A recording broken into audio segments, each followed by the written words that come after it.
Hey guys, quick FAQ response for a regular question we get asked about coffee and caffeine and why we encourage people to remove it from their intake for the first 4 to 6 weeks of following one of our meal plans. There's a few reasons I've listed up here on the board just to talk you through about why we encourage you to remove it or swap it out for a decaffeinated herbal tea instead of having coffee. The first is to do with being a fast or slow caffeine metabolizer. If you are a fast caffeine metabolizer, then it doesn't stay in your body for very long and it has less negative health effects for you. If you are a slow caffeine metabolizer, it will stay in your body for a while and it can start to cause issues with anxiety, increased heart rate, palpitations, maybe even trouble sleeping. So if you are a slow caffeine metabolizer, we normally encourage you to remove caffeine completely and just constantly have decaffeinated coffee or herbal teas. If you're a fast caffeine metabolizer and you've taken it out for 4 weeks to discover this and then you add it back in and you feel fine, then keep it in, that's absolutely not a problem. Next is that caffeine is an appetite inhibitor. Now most people would think that that's a good thing, not needing to eat. But if we're looking to help you lean up or improve your energy levels or even gain muscle mass, we don't want you to stop eating. So if you're having a drink that is causing your appetite to be decreased and preventing you from knowing when you're hungry, then you're going to be less likely to eat food and stop your metabolism from staying fired up.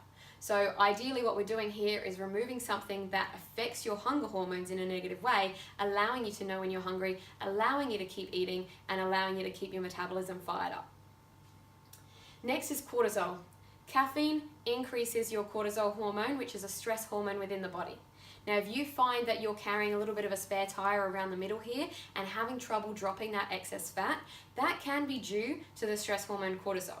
So by removing caffeine, by improving your sleep, and also improving stress within your life in general, that can help to decrease your chronic cortisol levels and help you to lean up faster. And then finally, caffeine and melatonin receptor sites in the brain. The melatonin receptor site in the brain, or melatonin being our sleep hormone, is also the same receptor site that caffeine can go into within the brain. So if you are sleepy, you probably need a nap or you need to work on your sleep.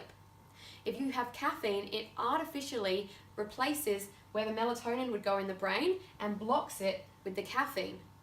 Once the caffeine is utilized from these receptor cells and is removed, melatonin is sitting around waiting to go into these receptor sites and floods the brain. So you end up actually more tired after having coffee than if you were to avoid it in the first place. So our recommendation is, if you are actually overtired and haven't slept very well the night before, to have a balanced meal of protein, carbohydrates and fats. That will give you more energy than having coffee and then having that massive crash afterwards. So if you're already feeling good, have a coffee. If you're a fast caffeine metabolizer, you're good to go. If you're a slow caffeine metabolizer, we would encourage you to avoid it, but definitely try taking it out and swapping it for a decaf herbal tea for the first 4 to 6 weeks of your meal plan and go from there. Thanks guys.